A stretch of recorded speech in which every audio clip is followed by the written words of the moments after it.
This, though, and speak to Gregory Campbell. He's a Democratic Unionist Member of Parliament, joins us now live from Belfast. Good to have you with us. So first of all, does it seem now that it's inevitable that there's going to be elections in December?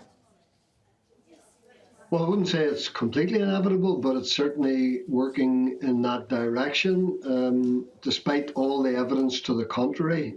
Sometimes there is deep divisions in Northern Ireland, but one thing that all the political parties are united on is saying to the British government, look, this election will prove nothing. It will result in broadly the same outcome. We had an election just 6 months ago.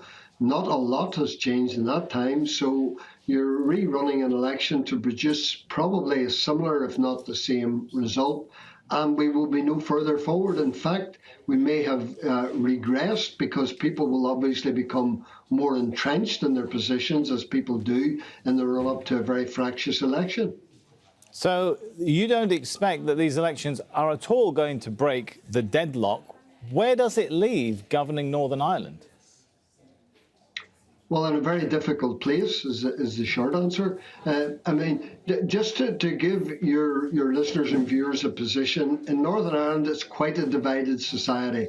We had 25 years of murder and terror and bombing, and that stopped in the mid-1990s. What now has happened over the course of the past 25, almost 30 years, is people, broadly speaking, are agreed that we only make progress when both sides of the community, the Unionist and the Nationalist, the Protestant and the Catholic, and many people who don't fall into either category, unless there is a consensus amongst those divided peoples and their political representatives, we won't make progress. And that's where the protocol falls, because there's not a single Unionist who supports the protocol. So it falls by the very definition that the British government and even the EU have defined as progress in Northern Ireland, where people have to work together to make that progress. Are you concerned that the disagreement over the Northern Ireland Protocol, also the cost of living crisis in the UK, is making some Unionists think the unthinkable? And I refer here, the reason I'm asking this, some of the polls, an August 2022 poll by the Sunday Times, Belfast Telegraph and Lucid Talk found 57% of 18 to 24-year-olds, a majority in other words, would vote for a united Ireland if a referendum was held today. Do polls like that worry you?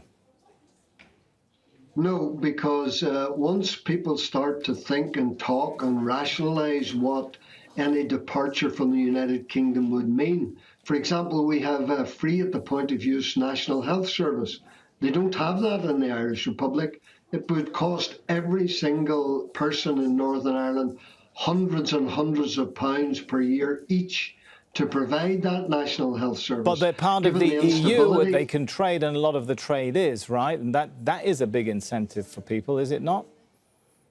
But the majority of our trade is within our own country in the United Kingdom, the vast majority of trade. In fact, the major hauliers this week pointed out to a House of Lords committee in London that if the protocol were to be implemented in full, because at the moment it's only partially implemented, if it were to be implemented in full, the entire East-West relationship of business and commerce would collapse within 48 hours. That's how stark the protocol is. That's why the EU has to deal with it and come up with a more rational and sensible solution that people from both sides of the community can buy into. All right, thanks so much. It's been a pleasure talking to you. Thank you.